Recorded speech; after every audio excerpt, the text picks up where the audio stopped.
Shalom Akim, all praise and glory to Yahweh, Ba'ashem Yahushai, Ba'ashem Kwakadash. Double honors to the apostles of Great Millstone. Salutation to you, Akim, doing the work of true sincerity. Before we get into this video, let me read the copyright disclaimer.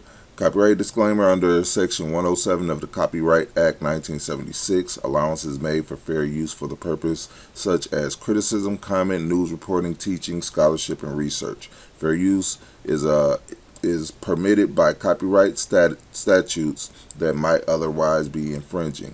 Non-profit, educational, or personal use tips the balance in favor of fair use. So I'm going to play about a minute of this video, which was brought out years ago by the elder of Great Millstone in Chicago. And he brought out a whole lot of good information that's still used today. This video is entitled Jacqueline Battlora, White People Did Not Exist Before 1681. I'm going to play about a good minute of this and get into some scriptures. White people did not exist before 1681. Again, white people did not exist on planet Earth until 1681. Number two, any claim that this group called white people, any claim that that group is rooted in biology or derived from genes or biology or is innate or is from nature is a lie. Third and final point. As a matter of foundational law, actually let me say it this way, white supremacy has been embedded in the United States of America from its founding as a matter of law. Now, I don't expect you to buy all that, to get all that, to believe all that, at least not now. But my job is to share with you the legal history that proves each of those three claims that I begin with. Now, you can watch the rest of the video if you want to. It's a good video, especially for you Edomites. So, and it's very educational, you know, because the term white did not apply to Edomites until 1681, and she goes into that. And recently, this quote has been going around the internet from Lyndon B. Johnson. If you can convince the lowest white man he's better than the best colored man, he won't notice you're picking his pockets. Hell, give him somebody to look down on and he'll empty his pockets for you. And that's what Edomites have been doing from the beginning of 1681. Because their government convinced them that they're white and they're higher than the lowest of them is better than the highest of the so-called black man, which is the Israelite man, which is from, which is so-called Negroes, Latinos, and Natives. That's why we say so-called black and all that other stuff, because we use proper terms. And the importance of using proper terms, proper names, is because every word has a different spirit to it. And the proof of that is basically these definitions. Matter of fact, I want to play this too, because this is another proof that Edomites, when Jake comes up into his proper form, Edomites get worried about it. So let me play this and then I get into some definitions. This was an Israeli government official who was saying this, not some low-level operative or some rogue member of their diplomatic corps. This was a senior member of their administrative government who was saying this on American soil. Their biggest problem wasn't Hamas or Hezbollah or the Palestinian Authority or Syria or even Iran. She said that Israel's biggest problem was young black people in the United States. Video of the Israeli government holding a private convention here in the United States. One of the people in attendance at this secret meeting was Judith Varney Schorer, She's a former Israeli consul general who was operating out of Atlanta. She was one of the main people saying that the biggest problem that they had was young black people in the United States. But don't worry, they've got some black leaders on the payroll. The major problem of Israel is with the young generation of the black community. The problem of Israel is with the young generation of the black community. So, there you have it. And going back on this subject of using these proper terms, when you use the word black, it has a spirit to it, and it has a meaning. Now, when you first type it in, of course, from the root word, it says a whole lot of stuff. But when you go down a little bit and get into the meat and potatoes of it, this is what they look at. This is what they think about when they talk about you so-called Negroes, you so-called blacks. Black was used of dark-skinned people in Old English of coffee with nothing added, attested to 1796, meaning fierce, terrible, wicked. It's from the late 14th century. The figurative sense often comes from the notion of without light, moral, or spiritual. This is the definition of black to them, whether they admit it, whether they say it or not. Latin, nigger, had many of the same figurative senses: gloomy, unlucky, bad, wicked, malicious. They call you black or they call you nigger, whichever one. It's basically the same thing to them. That's why we keep telling you, Jakes, to stop using that term to identify yourself. Use your proper term. Israelite, from your respective tribe. You know, hey, just use your proper name. And then at the same token, and this is why I played those videos, you look at white. The color of milk or snow, fully luminous and devoid of hue, bright, radiant, clear, fair.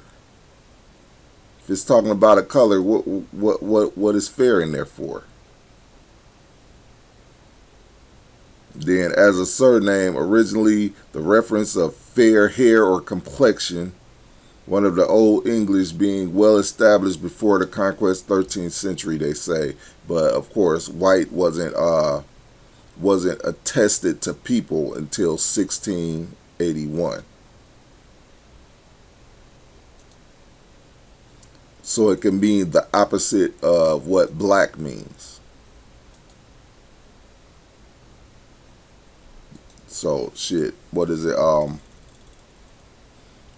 The meaning of those races, what in the slang, honorable and fair, which is a lie. The meaning morally pure. This is all a lie because Edomites are not that. Gracious, friendly, favorable. 1600s characteristics pertaining to white people. This is not them.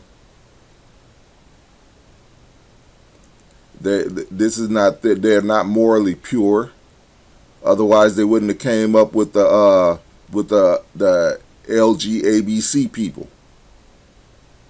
Because that is not morally pure. To have morals, you have to follow the Bible, and if you ain't following the Bible, then guess what? You have no morals. However, when you look at the term black, it's without morals. Fierce, terrible, wicked, without light, moral, or spiritual. And then white got the more. No, this is not those people. And that's why, you know, she went into, hey, this term, white people, came up in 1681. White supremacy is destroying Edomites. because their sense of morals, basically they have no morals because they think they are the moral. It's like, no, you're not. And going back to that quote, if you can convince the lowest Edomite man he's better than the best Israelite man, he won't notice you're picking his pocket. Hell, give him somebody to look down on and he'll empty his pockets for you. That's why they are the basis of men. You give him somebody to look down on and he'll give you everything he got. Why is that? Because he's low of character. He know he ain't no good person. But if you make him think he is, or think he better than somebody, then he don't have to have no morals. And that's why they start calling Edomites white people, other than to hide the fact that they are Edomites. They are descendants of Esau. The same reason why this Israeli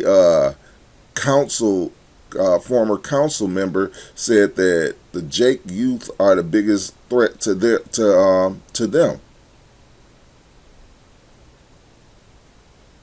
Because black has a meaning and is not a race, and white has a meaning and is also not a race.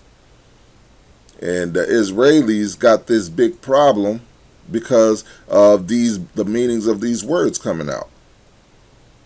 So Israeli,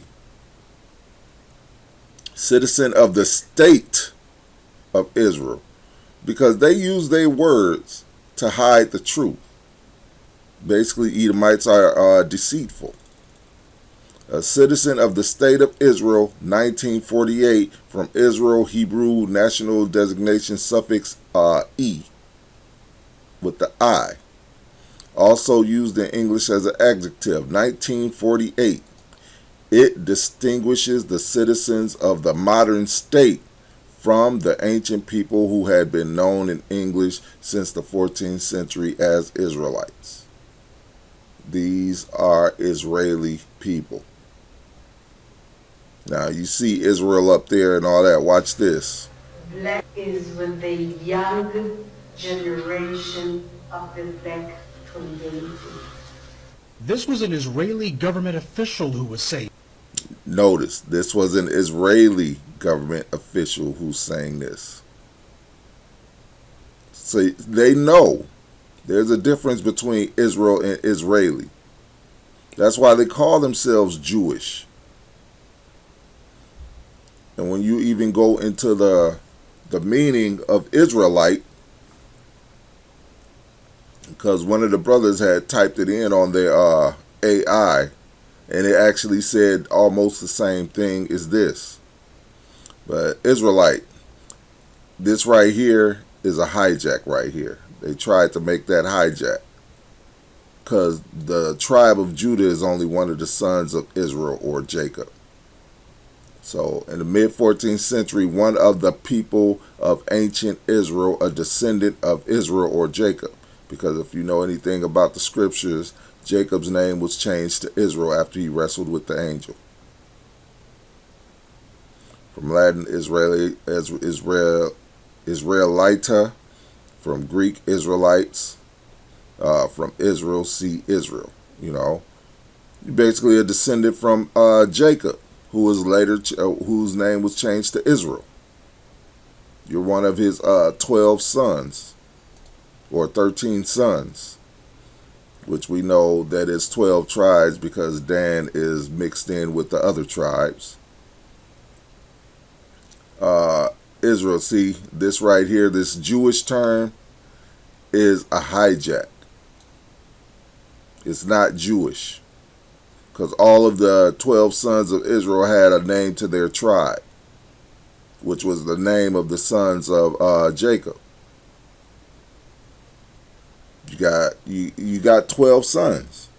It's not Jewish people. That's the hijack. That's where they try to get you. So this is one of the biggest reasons why young Jake youth is a problem for them because it exposes their lie. And that's why it's so important to use the proper terms. We don't use terms such as foundational black people or Americans or any of that, because we're the Israelites from our respective tribe. We don't call them white, we call them Edomites. Same reason we don't use the term JC or Jesus Christ to name our Lord, which is Yahweh Shai. The proper names, man. Because with names come a reputation or a spirit.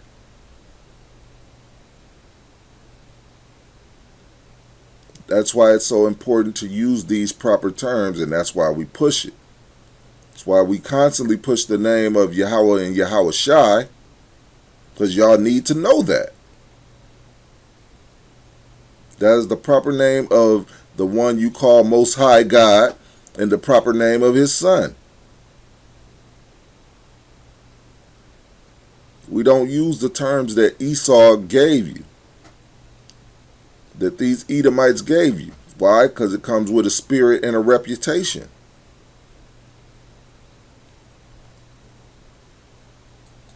That's why they gave themselves the term white people in 1681. Because the government had to lie to convince Edomites that they better than Jake.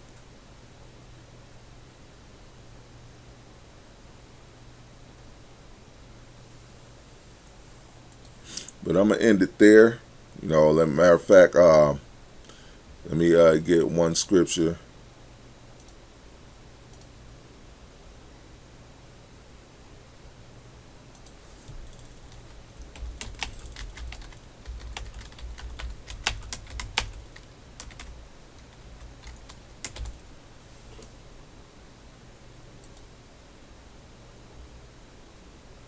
This is John 8:32, and ye shall know the truth, and the truth shall make you free.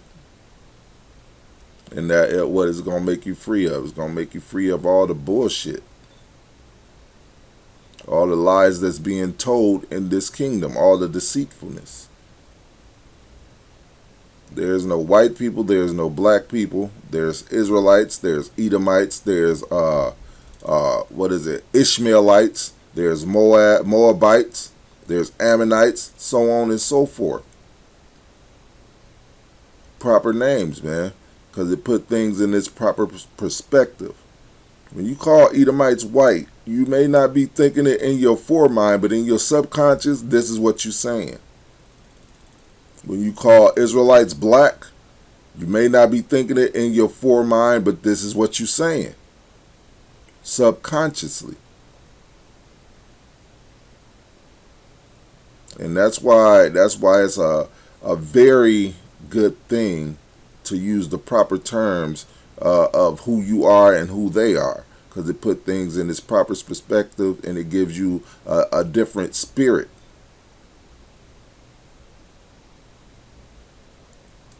Same thing when you say Jesus Christ versus when you say Yahweh Shai. The name has power. And it washes away the bullshit when you use the proper terms, man. And I'm going to end it there. All praise and glory to Yahweh Ba'ashem, Yahweh Shai, Ba'ashem Kakadash. That belongs to the apostles of Great Millstone. Salutation to you, I can doing the work of truth, sincerity. And to the next time, Shalom.